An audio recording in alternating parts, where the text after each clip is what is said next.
Vamos a saludar ahora a Vianey Esquinca, analista política y socia directora de Cuadrante, Estrategia y Comunicación. Vianey, ¿cómo estás? Qué gusto saludarte. Como siempre, encantada de saludarte, querido Alex. Yo muy bien. Y a tú y a tu auditorio, por supuesto. Muchísimas gracias, Vianey. A ver, hoy el presidente dice que las Fuerzas Armadas se van a hacer cargo de las aduanas para limpiarlas de corrupción. Presume que se compraron medicamentos a bajo costo y sin corrupción. Parece ser que esta palabra es la bandera de todo lo que justifica el actuar del gobierno. Todos hemos escuchado que ya no hay corrupción, pero no lo hemos palpado, no lo hemos visto, ¿no? No lo hemos visto porque, en efecto, lo que hacemos cada vez que hay un escándalo en que se involucra a una persona cercana, a un funcionario cercano al presidente, pues entonces lo minimiza. Entonces eso no se llama corrupción, eso se llama ataque de los contrarios, de los adversarios. Mientras no haya un piso parejo a la hora de impartir justicia, pues evidentemente va a seguir la corrupción. Y una cosa muy importante, Alex, la corrupción existe en todo el mundo. ¿Cuál es la diferencia de un país y otro? Es la impunidad.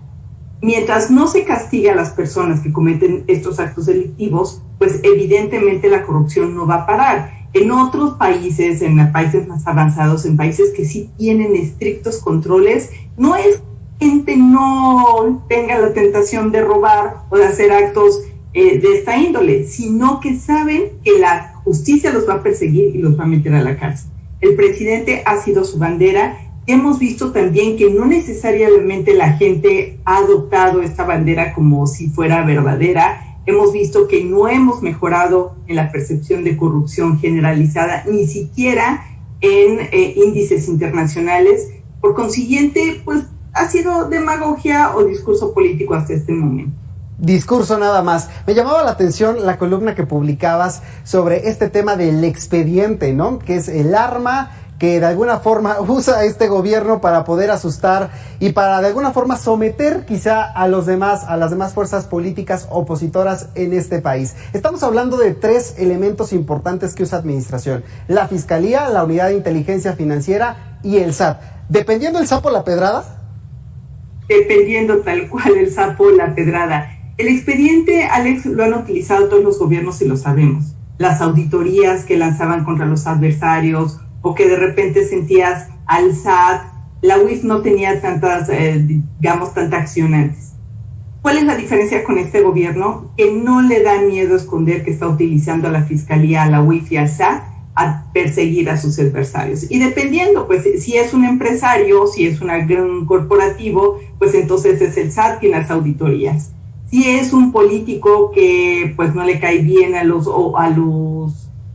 personajes de la 4T o de Palacio Nacional, inmediatamente entra la UIF o la Fiscalía, porque de autónoma no tiene absolutamente nada. De autónoma tiene lo que yo de Noruega.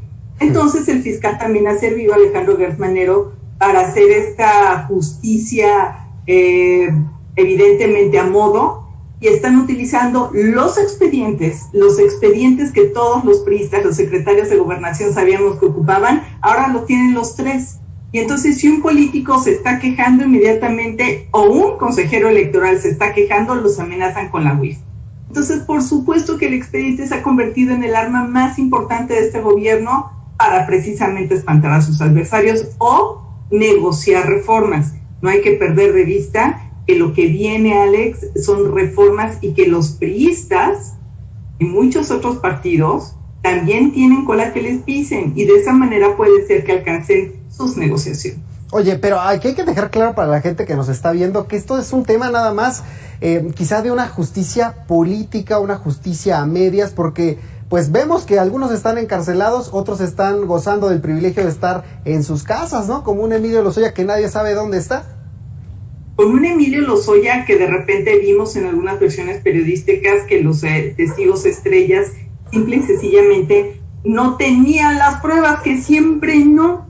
Y entonces, ¿qué es lo que está sucediendo? Pues que evidentemente tenemos vamos a poner, los que aceptan el criterio de oportunidad, como le han llamado, y siguen en la calle, que son igual de corruptos, pero que siguen en la calle y que ha servido entonces para esta figura de criterio de oportunidad para hundir a otros, aún sin pruebas. La Fiscalía, Alex, está haciendo el ridículo, no solamente en este caso, sino en varios casos que han venido presentándose, porque el fiscal está más entretenido resolviendo sus problemas personales que resolviendo o dando justicia.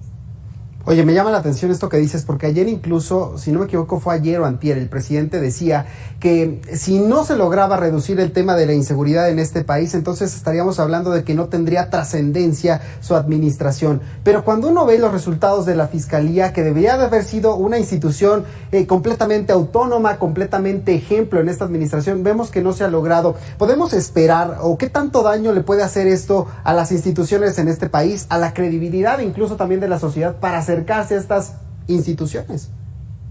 La Fiscalía, el 99% de los delitos sabemos que quedan impunes. Sí. Entonces, mientras esto no cambie, por supuesto la gente, ¿cuál va a ser su motivación de ir, por ejemplo, a denunciar? O ir a denunciar y a ratificar o posteriormente a testificar, a aportar pruebas, y saben que todo va a quedar en el hoyo de la impunidad. Entonces, no solamente la PGR, antes, la Fiscalía antes era la PGR, entonces ya tenía mucho desprestigio, precisamente porque el gobierno lo utilizaba como persecución o para hacer historias inverosímiles, o ya sabemos el caso, por ejemplo, Ayotzinapa y miles, ¿no? Sí. Pero además la Fiscalía lo que está haciendo es exactamente lo mismo, está haciendo la justicia, está utilizando la justicia de una manera facciosa, y está utilizándola porque sigue al servicio de presidencia. Entonces, la Fiscalía no recuperó su credibilidad, la gente sigue desconfiando de estas instituciones y, por supuesto, Alex, lamentablemente yo no veo ningún cambio. Veo que los próximos 3 años la Fiscalía, la UIF y el SAT van a seguir siendo las armas políticas, los operadores para hacer esta guerra sucia de persecución con adversarios políticos, también con hasta periodistas, sí, activistas, todo lo que uno le gusta al presidente pueden ser perseguidos. Y ojo, hoy vemos a las grandes figuras, a los empresarios, y lo vemos muy lejano. Pero en el momento que se permita esto, no sabes cuándo van a ir detrás de ti, de mí, de la gente, porque saben perfectamente que somos personas vulnerables. ¿Y a qué me refiero con vulnerables? Que en el momento que empecemos a ver la persecución, no vamos a tener los grandes abogados de los corporativos. Entonces, no es una cuestión tan sencilla. Hoy están detrás de ellos. Y va a faltar para que estén de cualquiera, de un conductor, de un analista. Hay que tener mucho cuidado del uso de la justicia. Oye, y me quedé pensando en que los delincuentes, ¿no? Veíamos el caso de Michoacán antes de esta entrevista, en donde se pasean con armas largas por los territorios y nadie dice absolutamente nada. Incluso la Guardia Nacional, pues está prácticamente pintada, ¿no? En muchas carreteras de este país, en donde quedan impunes los delitos que se cometen en contra de transportistas. ¿Esos delincuentes no cuentan? ¿Esos delincuentes no están bajo el ojo de la Fiscalía? No solamente no están bajo el ojo, sino que son digamos que personas a las que el presidente, y lo hemos comentado, Alex, les ha extendido la mano, el tema de abrazos no balazos, que ya había dejado y que últimamente ha retomado. Parece ser que les está dejando el mensaje, el tema de se portaron bien en las elecciones, el tema de no, bueno, mire, les pedimos que ya no haya autodefensas, que le dejen al Estado que haga su trabajo, por favor. Eso significa varias cosas. Uno, que no está viendo o no quiere dimensionar el problema que tenemos. No solamente que llegaron muy, digamos, nuevos, o van a llegar nuevas figuras políticas a las gubernaturas que están involucradas o que tienen expedientes en investigación por su relación con el crimen. Ojo con eso. Número 2, el presidente está utilizando a la Guardia Nacional para todo. Lo mismo para ver los centros de vacunación en Baja California, o cuando entregaron los libros escolares, sí, tú recordarás, los que entregó la SEP, también los hace pues para cuidar las carreteras, pero no las carreteras en el sentido de protegerlos de seguridad, sino nada más checar que estén bien. Entonces utiliza para todo, ya lo vimos que está en puertos, ya lo vimos que está también en el aeropuerto. Entonces, Alex, es imposible que una Guardia Nacional multiusos pueda ser eficiente en el combate a la corrupción. Le está entregando a las Fuerzas Armadas todo el poder, está militarizando el país y, sin embargo, tenemos los más altos índices de inseguridad. Entonces, es una situación bien grave, y que todavía no ha llegado a su punto máximo, ojo, ¿eh? Uy, Vianey, nos dejas con un panorama muy desalentador para cerrar el viernes. Te agradezco como siempre estos minutos. No, por favor, no me digas eso. Vamos a aprovechar, vamos a salir y festejar. Alex, muchísimas gracias. Siempre encantada de platicar contigo. Un abrazo, cuídate mucho, Vianey. Seguimos pendientes, ya sabe que puede recuperar estas conversaciones en nuestras redes sociales. Vamos a hacer una pausa, regreso para la recta final. No le cambie.